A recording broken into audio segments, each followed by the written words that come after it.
लीलावती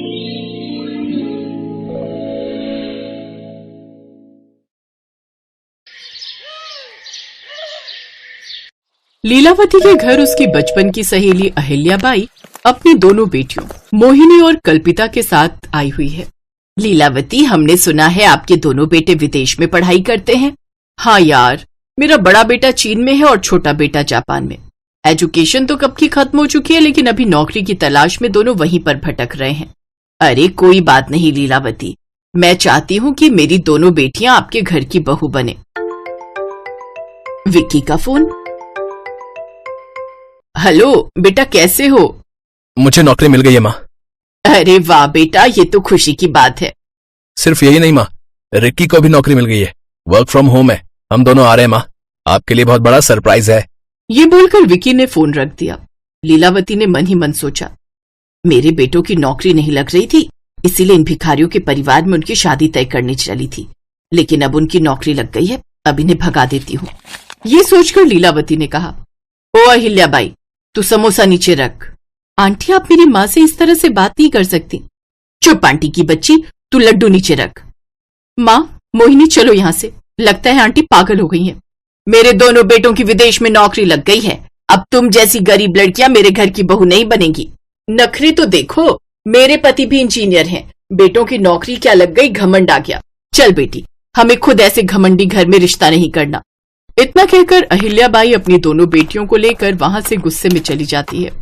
बड़ी आई इंजीनियर वाली, मेरे दोनों बेटे अब करोड़ों कमाएंगे और शादी भी किसी विदेशी लड़की से ही कर लेंगे। लीलावती को विदेशी गोरी बहू का बड़ा शौक था। अगले ही दिन उसके दोनों बेटे आ गए। उसके दोनों बेटे अपनी अपनी गर्लफ्रेंड के साथ खड़े हैं। दोनों विदेशी लड़कियां हैं, एक चाइनीज और एक जापानीज। लीलावती का सपना पूरा हो जाता है। माँ, यही सरप्राइज था, हमारी विदेशी गर्लफ्रेंड। मैं इससे शादी करना चाहता हूँ। और मैं इससे। वाह बेटा, तुम दोनों ने तो मेरा सपना पूरा कर दिया। लीलावती को देखकर चाइनीज गर्लफ्रेंड कहती है, अम्मा अम्मा चुंगपांग। डार्लिंग, मेरी माँ को चाइनीज नहीं आती। माँ, ये आपकी चाइनीज बहू चिंग चोंग, और ये आपसे चाइनीज में नमस्ते कर रही है। खुश रहो बेटा। वाह विक्की, ये कितनी ज्यादा गोरी है। इतने में उसकी जापानी बहू बोलती है, बंटी पोंग। खुश रहो बेटा। माँ, ये तुमसे आशीर्वाद नहीं मांग रही है, ये पूछ रही है कि बाथरूम कहाँ है। तो मुझसे खड़ा खड़ा क्या पूछ रहा है? इन दोनों को अपने अपने कमरे में लेकर जा। बड़े ही धूमधाम से रिक्की और विक्की की शादी उन दोनों लड़कियों के साथ हो जाती है। अगले दिन सुबह सुबह लीलावती देखती है कि उसकी चाइनीज बहू किचन में कुछ बना रही है। वो धीरे धीरे चुपके चुपके किचन के पास जाने लगती है, लेकिन तभी उसके पैर में कोई कीड़ा काट लेता है। ये इतने सारे कीड़े मकोड़े यहाँ क्या कर रहे हैं? अभी तो बरसात भी शुरू नहीं हुई, ये तो केचुए हैं। अम्मा शिंशुपिंको। अरे बहू, ना जाने तू क्या बोल रही है। उसकी चाइनीज बहू चाइनीज भाषा में उसे कुछ समझाने की कोशिश करती रहती है, पर लीलावती को कुछ समझ नहीं आता। फिर चाइनीज बहू अपने हाथों में केचुए उठा लेती है और किसी बर्तन में रखकर उन्हें उबालने लगती है। अरे राम राम राम, विक्की बाहर आ। विक्की किचन में आ जाता है। क्या हुआ माँ, आपकी चाइनीज बहू से कोई गलती हो गई क्या? गैस पर देख। माँ, ये चाइनीज लोगों का ना सुबह का ब्रेकफास्ट होता है। इतने बड़े बड़े केचुए उबाल रही है ये। इतने में वहां पर रिक्की और उसकी जापानी वाइफ भी आ जाती है। वो अपनी लैंग्वेज में कुछ बताने की कोशिश करती है। चंकी पुंकम, लगता है मुझे 2 ट्रांसलेटर रखने पड़ेंगे। रिक्की, क्या कह रही है तेरी बीवी? माँ, ये कह रही है कि मैं रात को काले सांप का सूप बनाऊंगी और खरगोश के पराठे। छी छी छी, पता नहीं क्या क्या खाते हैं ये लोग। बेटा, शादी करने से पहले ये सब पूछ लेना चाहिए था ना। माँ, मुझे तो पहले से ही पता था, मुझे भी सांप का सूप बहुत पसंद है, मैं हर रोज पीता था। इतना सुनते ही लीलावती उसी जगह उल्टी करने लगती है। उसकी उल्टियां आनी बंद ही नहीं होती, इसीलिए विक्की डॉक्टर बुला लाता है। लगता है इन्होंने कुछ बहुत गंदा खा लिया है। अरे नहीं डॉक्टर साहब, अभी तो माँ ने चाय तक नहीं पी है। चिंग चुंग पिंग पुंग का। ये बिटिया क्या बोल रही है बेटा? ये बोल रही है कि माँ जी ने गंदा खाया नहीं है, गंदे खाने के बारे में सुनकर शायद उन्हें उल्टी आ गई होगी।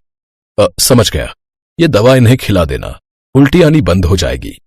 इतना कहकर डॉक्टर वहां से चला जाता है। अम्मा शिमकोंग पिंकू आए। हेशिया पोलू। हाँ हाँ, हिरोशिमा नागासाकी। नो माँ, हेशिया पोलू। बहू, मुझे कुछ समझ नहीं आ रहा। रिक्की, विक्की यहाँ आओ। दोनों वहां पर आ जाते हैं। क्या हुआ माँ? शादी होने के बाद भी इन दोनों ने ये छोटे छोटे कपड़े पहन रखे हैं। ये हमारा कल्चर नहीं है। हम पुरुषों को कल्चर चूं? माँ ये कह रही है कि उसने अपने कल्चर के हिसाब से कपड़े पहने हैं। इतने में जापानी बहू बीच में बोल पड़ती है। हशु पोंकरू निम्नाकम। क्या नाकम? माँ वो कह रही है कि जब उसे हमारे इंडियन कल्चर से कोई प्रॉब्लम नहीं है तो हम लोगों को उनके कल्चर से क्या प्रॉब्लम है? तो फिर मुंह दिखाई की रस्म कैसे होगी? माँ आज रात खाना बनाने वाली रस्म है ना? हाँ तो खाना बनाकर आपकी दोनों बहुएं अपने अपने कमरे में बैठी रहेंगी। फिर एक एक करके सभी घूंघट की जगह दरवाजा खोलकर दोनों बहुओं का चेहरा देख लेंगे। सिंपल। अब लीलावती के पास कोई रास्ता नहीं बचता है। सारे मेहमान उनके घर आ जाते हैं। लीलावती, ये क्या नाटक फैला रखा है? अपने देश में इतनी संस्कारी लड़कियां हैं, वो आपको नहीं मिली। चाइना की चीजें ज्यादा दिन तक टिकते नहीं है। मुंह दिखाई की रस्म शुरू करते हैं। आप लोग कमरे में जाइए। सारी औरतें एक साथ कमरे में चली जाती हैं और देखती हैं कि कमरे में दोनों बहुएं शॉर्ट ड्रेस पहनकर बैठी हैं। इन दोनों को तो हिंदी आती नहीं होगी। ये ले बेटी। औरतें उन बहुओं को कुछ पैसे देती हैं और दोनों बहुएं उन लोगों को अपने हाथों से बनाई गई डिश पेश करती हैं। जैसे ही पार्वती बाउल उठाती है वो बेहोश हो जाती है। बाकी औरतें वो खाना देखकर डर जाती हैं और वहां से भाग जाती हैं। अरे अरे क्या हुआ, रुकिए। विकी उन पर पानी डालकर होश में लाता है। चिंशुम पिंशी हुलुलू पट्रू पिंगीलामम। बेटा इन दोनों को चुप रहने को बोल। पार्वती जी क्या हुआ? पहली बार बहुएं कुछ मीठा खिलाती हैं। इन दोनों को भारतीय खाना और रहन सहन सिखा, वरना बेइज्जती होती रहेगी। रिकी विकी अपनी अपनी बीवियों से भारतीय परंपरा और खाना बनाना सीखने के लिए राजी कर लेते हैं। रात में लीलावती अपनी दोस्त अहिल्याबाई को फोन करती है। अहिल्याबाई, जल्दी से अपनी दोनों बेटियों को मेरे घर भेज दे, थोड़ा काम है। क्या हुआ लीलावती, अकल ठिकाने आ गई? विदेशी बहुएं संभल नहीं रही ना?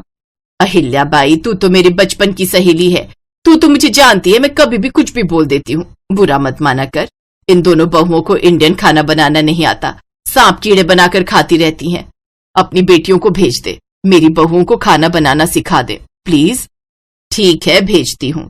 मोहिनी और कल्पिता भी चाइनीज और जापानीज खाना बनाना उन दोनों से सीख लेती हैं। उसके बाद सभी खुशी खुशी रहने लगते हैं।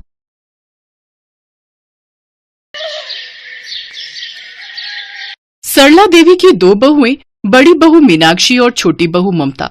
मीनाक्षी बहुत ही तीखे स्वभाव की थी, जबकि ममता बहुत ही मीठे स्वभाव वाली थी।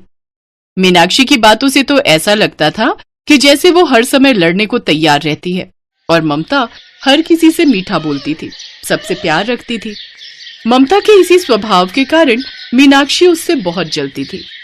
और ममता बहू कैसी हो? क्या बात है, आज करेली खरीद रही हो? हाँ, वो चाची माँ जी का बहुत मन था करेली की सब्जी खाने का, इसलिए सोचा कि खरीद लेती हूँ। छील कर नमक लगाकर रख दूंगी, फिर रात को बना दूंगी। बड़ी अच्छी बात है। सचमुच सरला बहुत किस्मत वाली है कि उसे तुम्हारे जैसी बहू मिली है। तभी सरला भी घर के बाहर आ जाती है। ये बात तो तुमने बहुत सही कही उर्मिला, मैं सचमुच बहुत किस्मत वाली हूँ। मेरी दोनों बहुएं मेरा बहुत ख्याल रखती हैं, दोनों ही बहुत अच्छी हैं। तभी बड़ी बहू मीनाक्षी गुस्से में बाहर आती है। पड़ोसन तब तक अपने घर में जा चुकी थी। मुझे पता है मेरी ही बुराई कर रहे होंगे, आपको मेरी बुराई करने के सिवा कुछ दिखता ही कहाँ है। कैसी बातें कर रही हो मीनाक्षी बहू, हम भला तुम्हारी बुराई क्यों करेंगे? और मैं ऐसी नहीं हूँ कि पीठ पीछे अपनी बहुओं की बुराई करूं। मेरे लिए तुम दोनों बहुएं एक बराबर हो। माँ जी, मैं करेले छील देती हूँ। बस ऐसी ही चिकनी चुपड़ी मीठी मीठी बातें करके तुम सबको फंसा लेती हो। भाभी ऐसी कोई बात नहीं है, अगर आप करेले की सब्जी बनाना चाहते हो तो आप बना लो। मैं क्यों बनाऊं कड़वे करेले, मैं दाल बना दूंगी। पता नहीं ये मीनाक्षी अपने मन से ये कड़वाहट, ये तीखापन कैसे और कब निकालेगी। रात को ममता ने करेले की सब्जी बनाई और साथ में मीठे में थोड़ी खीर भी बना दी। इधर मीनाक्षी ने दाल बनाई। इतना तीखा, इतनी तीखी दाल बनाई है बहू, मेरे से तो एक चम्मच भी नहीं खाई जा रही। मेरा तो मिर्चों से मुंह जल गया। माँ जी ये लीजिए, मैंने खीर बनाई थी, आप थोड़ी खीर खा लो, आपको आराम मिलेगा। मैंने दाल में मिर्च नहीं डाली, सुनो तुम खाकर देखना जरा। मीनाक्षी, दाल में सचमुच बहुत तेज मिर्च है। तुमने बहुत तीखा खाना बनाया भाई। हाँ भाभी, मैं तो ये दाल बिल्कुल नहीं खा सकता। ममता मुझे जरा वो थोड़े करेले दे दो, और वो जो तुमने खीर बनाई है ना वो भी दे दो यार। मीनाक्षी बहू, तुम्हारे स्वभाव की तरह तुम्हारा खाना भी अब तीखा होता जा रहा है। वही देखो ममता का खाना, उसके स्वभाव की तरह मीठा होता है। अपने स्वभाव को बदलो, नहीं तो तुम्हारे हाथों के बने हुए भोजन पर भी इसका असर पड़ेगा। बहुत सहन कर लिया है, मैं ऐसा ही खाना बनाऊंगी। जिसको खाना है खाओ, नहीं खाना है मत खाओ। जब देखो ममता ममता ममता, हर समय उसी की तारीफ होती रहती है। मैं जेठानी हूं, फिर भी इस घर में मेरी कोई इज्जत नहीं है। मीनाक्षी गुस्से में कमरे में चली जाती है। अब तो मीनाक्षी ने जानबूझकर खाना तीखा बनाना शुरू कर दिया, जिस वजह से सबको बड़ी परेशानी होने लगी। जब भी घर में सब खाना खाने बैठते तो सबका मिर्चों से बुरा हाल हो जाता। इतना तीखा खाना खाकर सबको बहुत दिक्कत हो रही थी। मीनाक्षी खाने में ढेरों हरी मिर्च और लाल मिर्च और मसाले डालने लगी। कई बार ममता खाना बनाने लगती तो मीनाक्षी उसे मना कर देती।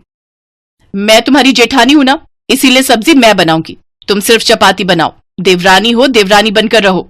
ममता को लड़ना और बहस करना पसंद नहीं था, इसलिए वो अपनी जेठानी को कुछ नहीं कहती थी। अब ममता ने सोच लिया था कि जब भी उसकी जेठानी तीखे पकवान बनाएगी तो वो पहले ही मीठे पकवान बनाकर तैयार कर देगी, ताकि तीखा खाने के बाद सबको मीठा मिल सके। पता नहीं ये मीनाक्षी कैसी जिद पकड़कर बैठ गई है। इतनी मिर्ची डाली है सब्जी में, देखो ऐसा लग रहा है जैसे ये आलू की सब्जी नहीं, ये मिर्च की सब्जी है। हो, हे राम, मेरा तो मुंह जल गया।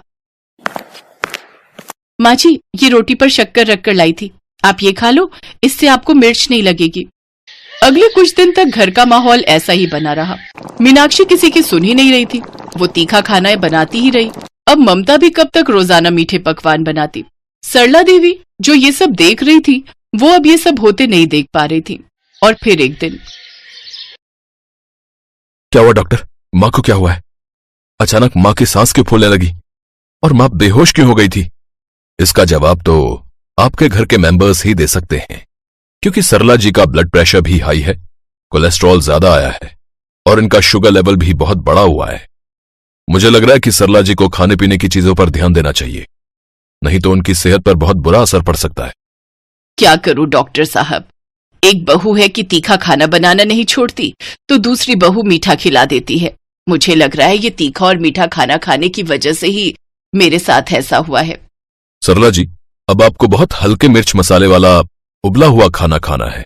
ये तीखे और मीठे पकवान बिल्कुल नहीं खाने, नहीं तो बहुत दिक्कत हो जाएगी। डॉक्टर साहब, आप चिंता मत करो, हम सब माँ का ख्याल रखेंगे। माँ, आप बड़े भैया के साथ घर जाओ, मैं आपके लिए कुछ हरी सब्जियां और फल खरीद कर लाता हूँ। घर जाकर जब सारी बात मीनाक्षी और ममता को पता चलती है तो सबसे पहले मीनाक्षी को बहुत बुरा लगता है, क्योंकि इन सारी परेशानियों की वजह वही तो थी। अगर वो तीखा खाना न बनाती तो आज ममता भी रोजाना मीठे पकवान न बनाती। दोनों बहुओं ने डिसाइड किया कि अब घर में हल्का कम मिर्च मसाले का खाना ही बनेगा और मीठा भी महीने में 1 या 2 बार बनाया जाएगा। मीनाक्षी अपनी सास से माफी मांगती है कि उसने सचमुच बहुत गलत किया था। उस दिन के बाद मीनाक्षी ममता के साथ भी प्यार से रहने लगी। अपनी दोनों बहुओं में आपसी प्यार देखकर सरला देवी भी बहुत खुश थे।